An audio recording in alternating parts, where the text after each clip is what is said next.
Hello everybody, this is a special message for our partners in Scandinavia, Friends of Homeless Dogs in Finland and Hundhjälpen in Sweden. Unfortunately, we don't have many occasions to meet or to talk as you know, I'm very busy and I'm traveling a lot, but so I felt the need to send a short message before Christmas to thank those organizations and their donors for the extraordinary support that you've been giving us during 2013. It has been a very difficult year, as you all know, not only because we stopped one of our partnerships in Sweden and it was pretty painful seeing all the blackmailing and the bad things that have been circulating about us, but luckily this is over.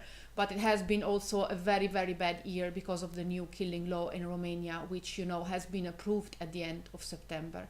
So now more than ever, we need your help because we cannot release the dogs anymore, even if the mayors in Cernavoda and Medgidia have clearly stated that they will not kill the dogs, they will not implement any catch and kill program, they will let us doing the work and to properly run a project, but unfortunately the law says we cannot release anymore the dogs, not even the healthy ones and the sociable ones that had a protector. This forces Save the Dog centers to keep the animals that are caught and to totally reshape our strategy in these towns. So the adoptions abroad have become more important than ever, because if we don't find a place abroad for the dogs we are taking from the territory, and of course we have pressure and we must take a certain number of dogs from the territory, then it's going to be a very, very big problem for us and for the vets who manage our shelters. We have improved our standards. You know, there have been staff changes, which I think, especially in Cernavoda, have been extremely positive. And thanks to your special contributions before Christmas, we managed to buy a blood device, a blood analysis device in Medgidia, thanks to Hundhjälpen, and a brand new ultrasound equipment for Cernavoda, which is going to be purchased pretty soon. So these devices, which unfortunately are very expensive, will guarantee even a better quality of the adoptions by the health point of view, by the medical point of view, adoptions that we run thanks to your support and your fantastic help.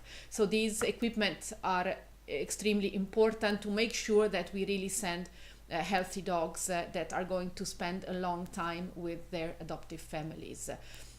The only positive thing in this situation with the new law is that Romania became again a country under the spotlight after being forgotten for a few years, because people thought that because of the no-kill law approved in 2008, which was never enforced, people thought that things are not so bad anymore, but all those who are working in Romania and have been following closely the situation, they know that even if no mass culling has been performed, a lot of killings have been going on. Just think about Constanța, not only Constanța, many other cities.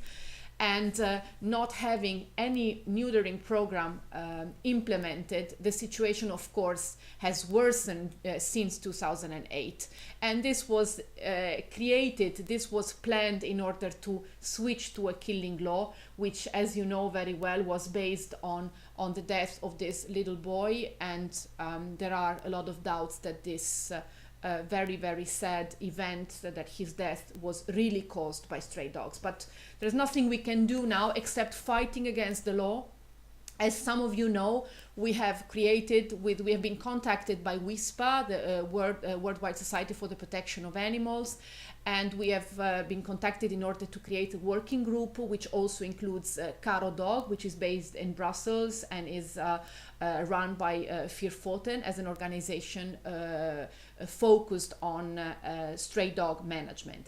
We are working very hard behind the scenes to lobby the government, to lobby the veterinary authorities in Romania, Romania, we are creating an action plan which will work on both the legal side and the communication side in order to fight against this law and to change it as soon as possible. So this means a lot of work for us and neglecting fundraising, honestly, because I'm spending much of my time on this project with WISPA, and we are so grateful that you are guaranteeing a lot of financial support from Sweden and Finland, because this has become more important than ever. As you know, Italy is not out of the crisis, and we really count on foreign countries that can support our operations in Romania. Last but not least, we're still collecting money for our brand new vet clinic. We have more or less 60,000 euro to collect before we can start building it. And so hopefully next year, who knows, if this money arrives, then we can think about building it. But I'm sure that if not 2014, the latest 2015, we'll be able to build the brand new clinic in Cernavoda at Footprints of Joy. So we rely on you in order to finalize this project, which is the last step for our fantastic center, Footprints of Joy, on Cernavoda Hills. So thank you very much for your trust, for your support, for your devotion, because all the work you are doing is based on voluntary work. Thanks to the people traveling to Romania, thanks to those who are working on the administration, which maybe is not so glamorous, but it's extremely important. Thanks to all the adoptive families, because you are giving us so much optimism, and you are giving us the energies to go on, even if we see a lot of dramatic things going on in Romania. But watching the pictures of the dogs adopted in Finland and Sweden really uplifts us and gives us the strength to go on. So I would like to wish a Merry Christmas and a great 2014, hopefully a better year than this one, to the boards of Hundhjalpen and Friends of Homeless Dogs, to all the members and all the donors and the adoptive families. Thank you so much for your support, and we look forward to have you in Romania to visit our shelters and our clinics. Thank you very much. Bye-bye.